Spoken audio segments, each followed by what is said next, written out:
नमस्कार. आस्था लर्न्स या आमच्या एज्युकेशन चॅनलमध्ये सर्वांचं स्वागत. आज आपण एका वेगळ्याच विषयावर चर्चा करणार आहोत आणि तो विषय म्हणजे सुट्टीचा जो कालावधी आहे, उन्हाळी सुट्टी, 10वी 12वीची परीक्षा झाल्यानंतर मिळणारी दीर्घ सुट्टी. या सुट्ट्यांमध्ये आपण नेमकं काय करावे हा प्रश्न जसा मुलांना पडतो त्यापेक्षा अधिक प्रश्न त्यांच्या पालकांना पडत असतो. आणि या सुट्ट्यांचा सदुपयोग करावा किंवा या सुट्ट्यांचा योग्य उपयोग व्हावा म्हणून पालक झटत असतात. मुलांना तर या सर्व गोष्टीपासून अभ्यास सोडून अन्य गोष्टींकडे जास्त रुची असते. म्हणून आज मी तुम्हाला सुट्ट्यांचा सदुपयोग कसा करावा याबद्दल मार्गदर्शन करणार आहे. पहिली गोष्ट म्हणजे मुलांना सुट्ट्यांमध्ये कोणत्याही बौद्धिक क्लासेसपासून दूर ठेवा. असं मी थोडं धाडसानं म्हणतो. याचं कारण म्हणजे बालमानसशास्त्रानुसार मुलांना ज्या सुट्ट्या दिलेल्या आहेत ते त्यांना बौद्धिक विश्रांती मिळावी म्हणून. आणि याच सुट्ट्यांमध्ये जर तुम्ही त्यांचे इंग्रजी कच्चं आहे, गणित कच्चं आहे, मराठी व्याकरण कच्चं आहे, सायन्स त्याला जमत नाही म्हणून तुम्ही जर सुट्टीतील क्लासेस शोधत असाल तर ते मुलांच्या व्यक्तिमत्व विकासाच्या दृष्टीने फायदेशीर ठरणार नाही. म्हणून मुलांना अशा काही सवयींमध्ये किंवा अशा काही छंदांमध्ये तुम्ही गुंतवून ठेवा की मुलं त्यामुळे आनंदी राहतील. आता एक गोष्ट सांगायला हवी की मोबाईल दिल्यामुळं जर मुलं आनंदी राहत असतील तर त्यापासून मुलांना दूर ठेवलं पाहिजे. आता ही गोष्ट सांगत असताना तुम्ही स्वतः मोबाईलपासून दूर राहिलं पाहिजे.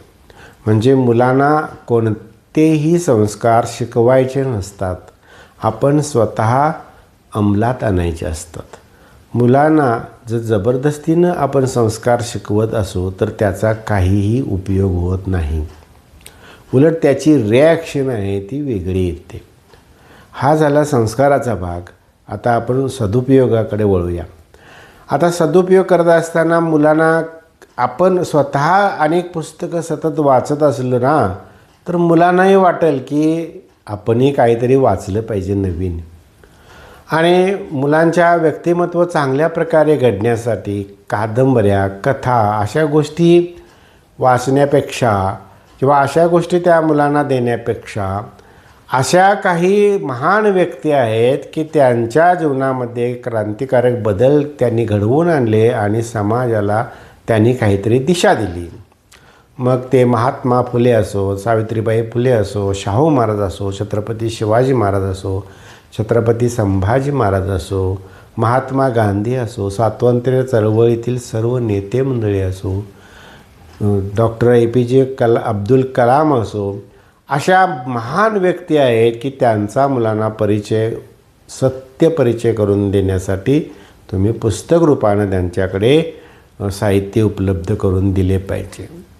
आणखी एक गोष्ट या ठिकाणी सांगायला हवी आणि ती गोष्ट म्हणजे व्हॉट्सॲप युनिव्हर्सिटीचे प्राध्यापक मुलांना बनवू नका.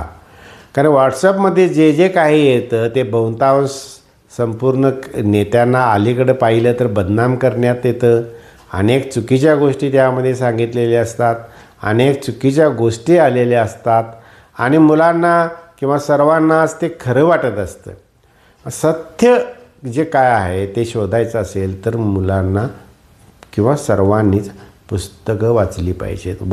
प्रचंड वाचनाचा व्यासंग असायला हवा आणि हा व्यासंग अचानक सुट्टीमध्ये निर्माण होत नाही. एरवी मोकळा वेळ तुम्हाला असतो त्यावेळी तुम्ही जर वेगवेगळी पुस्तकं वाचत असाल तर तुमची मुलंही तेच करणार आहेत. एरवी मोकळ्या वेळात तुम्ही जर मोबाईल हातात घेऊन बसत असाल तर मुलांनाही वाटतं आपणही मोबाईल हातात घेऊन बसावं, काहीतरी गेम खेळावा. यातून त्यांचा कोणताही व्यक्तिमत्व विकास होणार नाही. म्हणून व्यक्तिमत्व विकासाकडे भर दिला पाहिजे सुट्टीमध्ये आणि मुलांना आनंदी ठेवलं पाहिजे. आता ही एक गोष्ट झाली वाचन.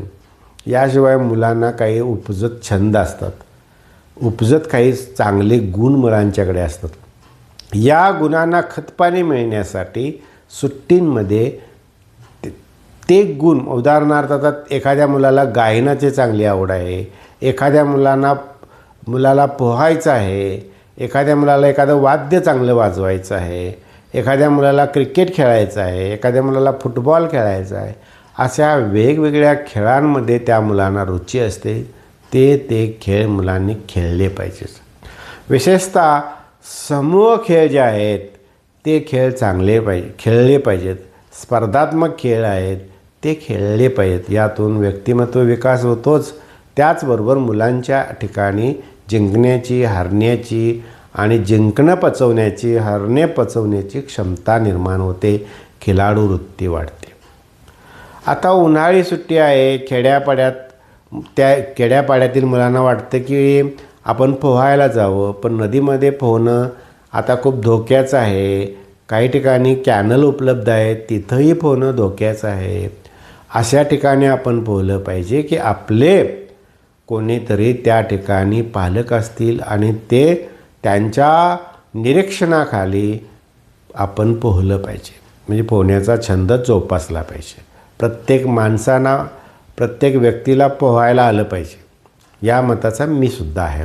पण ते अंडर ऑब्झर्वेशन पोहणं झालं पाहिजे.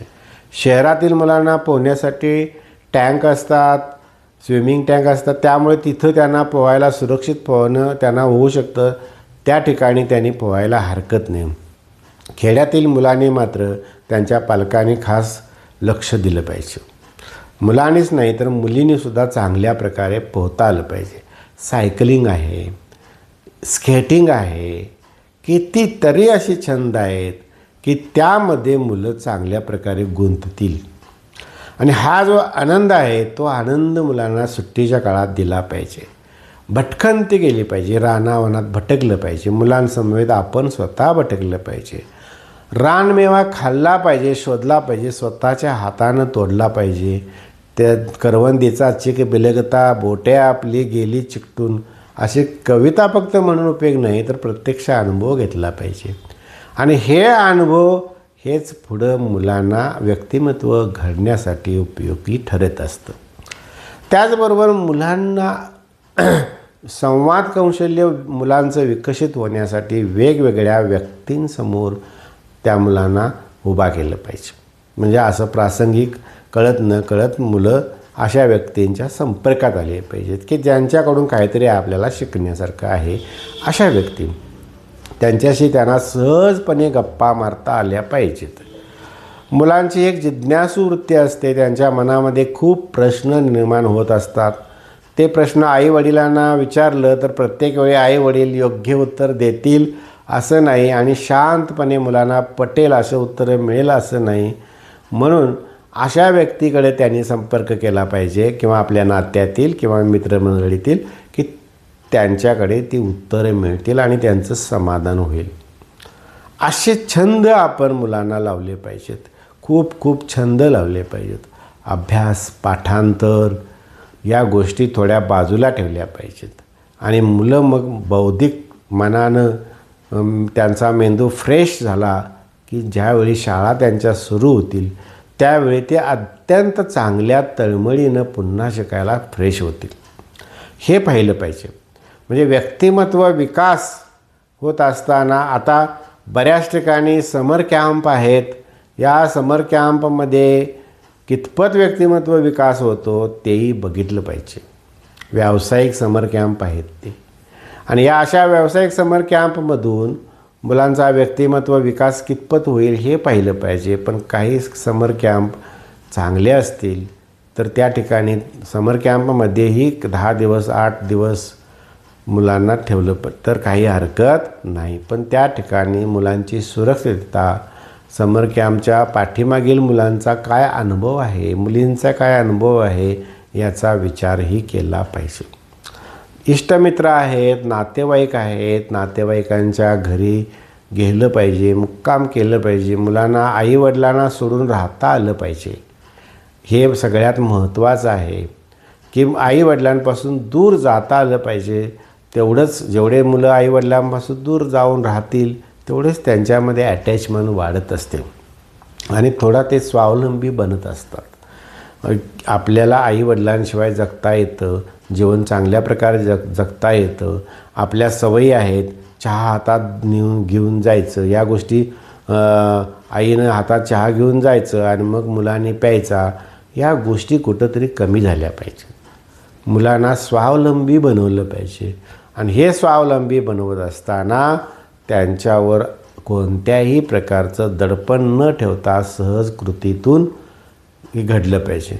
म्हणजे आई स्वयंपाक करते, बाबा बसून राहतात, कामावरून आलेले असतात, दमलेले असतात, ठीक आहे. पण आल्यानंतर बाबाही काहीतरी आईला मदत करत असतील तर ते मुलं पाहत असतात आणि मग आपणही तशीच आईला मदत करावी अशी मुलांच्यामध्ये भावना निर्माण होते. आणि मुलांच्या ठिकाणी कळत नकळत अशा अनेक चांगल्या गोष्टी बिंबतात. अशा भरपूर गोष्टी आहेत की मुलांना उन्हाळ्या सुट्टीमध्ये त्यांच्या आवडीनुसार, त्यांच्या आनंदानुसार, त्यांचं ज्यामध्ये मन रमतं अशा गोष्टी भरपूर प्रमाणात मुलांना उपलब्ध करून देता येतात. काही असे क्लासेसही आहेत, संगीताचे क्लासेस आहेत, रांगोळीचे क्लासेस आहेत, चित्रकलेचे क्लासेस आहेत, वाद्याचे क्लासेस आहेत. आणि चांगल्या प्रकारे असं क्लासेस असतील आणि मुलांना जबरदस्तीनं त्या ठिकाणी न पाठवता त्यांची खरोखर आवड असेल, त्यांना त्यातून आनंद मिळत असेल तर तेही तुम्ही करायला हरकत नाही. म्हणजे शिक्षण हा जो भाग आहे तो केवळ पाठ्यपुस्तक म्हणजे शिक्षण नव्हे. शिक्षण याचा अर्थ असा आहे की तुम्ही रोजच्या जीवनामध्ये जीवन जगत असताना पावला पावलाला तुम्हाला एक नवीन अनुभव मिळत असतो. तो अनुभव पाठीशी घेऊन तुम्ही आपल्या जीवनामध्ये काहीतरी नवीन करण्याची क्षमता निर्माण करता, ते शिक्षण असतं. आणि ते शिक्षण केवळ आणि केवळ पाठ्यपुस्तकातून मिळत नाही. असे शिक्षण अनुभूतीतून मिळत असतं, म्हणजे अनुभवातून, कृतीतून मिळत असतं. हे सगळे अनुभव आपण मुलांना कळत न कळत दिले पाहिजेत. घरात सामुदायिकरित्या आपण एकत्र जेवण घेतलं पाहिजे. किमान सुट्टीच्या वेळी मुलं घरीत असतात, आपण घरी असतो, अशा वेळी आपण एकत्र सर्वांनी जेवण घेतले पाहिजेत, गप्पा मारत बसल्या पाहिजेत. पूर्वीचे काही अनुभव आईवडिलांनी मुलांना सांगितले पाहिजेत, त्यामध्ये मुलांना रस निर्माण झाला पाहिजे. पूर्वी कसं शिक्षण होतं, कसं जीवन होतं, आजी आजोबा कसे कष्ट करत होते, आपल्या आईवडिलांनी काय काय कष्ट केलं, या गोष्टीसुद्धा मुलांना माहिती असायला हव्यात. पण तुम्ही वारंवार सांगत असाल की आम्ही असं कष्ट केलं, तुम्हीही कष्ट केलं, असं जर सांगत असाल तर त्यांच्या मनामध्ये वेगळंच काय निर्माण होतं की आम्हालाही असंच कष्ट करायला होता का, तुम्ही सगळं तुमचंच सांगता, असंही होता कामा नये. अशा गप्पा टप्पा मारत असताना एखादा विषय निघतो, त्यावेळी त्यांना मार्गदर्शन झालं पाहिजे. पण ते मार्गदर्शन करतो अशी भूमिका पालकांनी घेता कामा नये. आपली मुलं आपली संपत्ती असतात, आपण त्यांच्यासाठीच सर्व काही करत असतो. त्यांच्यासाठी आपणही वेळ दिला पाहिजे, मोबाईल नाही तर वेळ दिला पाहिजे. त्यांचं व्यक्तिमत्व घडण्यासाठी त्यांना स्वातंत्र्य पण दिलं पाहिजे. त्यांची बौद्धिक क्षमता चांगल्या प्रकारे वाढण्यासाठी, त्यांचा एखादा छंद जोपासण्यासाठी आपण सहकार्य केलं पाहिजे. अशा प्रकारे सुट्टी जर तुम्ही चांगल्या प्रकारे मुलांना व्यतीत करू दिलीत तर भविष्यामध्ये ती मुलं एक चांगला सामाजिक माणूस म्हणून तो तयार होईल. एक त्याची प्रतिमा समाजामध्ये चांगली निर्माण होईल. यासाठी आपण अनौपचारिक शिक्षण त्यांना दिलं पाहिजे. आणि या अनौपचारिक शिक्षणातूनच माणूस घडत असतो. थॉमस पेन यांची कादंबरी वाचून महात्मा फुलेंनी प्रेरणा घेतली आणि शेकडो मुलांना, जे मागासलेले मुलं आहेत की ज्यांना कधीही शिक्षण मिळालं नाही, अशा मुलांना शिक्षण देण्यासाठी त्यांनी आपलं आयुष्य वेचलं. हे केवळ त्यांच्या वाचनातून त्यांच्यामध्ये बदल झाला. म्हणून तुम्हाला म्हटलं की असा बदल मुलांच्यात आपल्या होण्यासाठी, अशी जिद्द आपल्या मुलांच्यामध्ये निर्माण होण्यासाठी त्यांना स्वातंत्र्य द्या, त्यांच्यावर चांगले संस्कार करा. त्याचबरोबर वाचनाची प्रचंड आवड निर्माण करा. निश्चितच तुमचे मुलं, त्यांची उन्हाळी सुट्टी आनंदित जाईल अशी मला आशा आहे. धन्यवाद.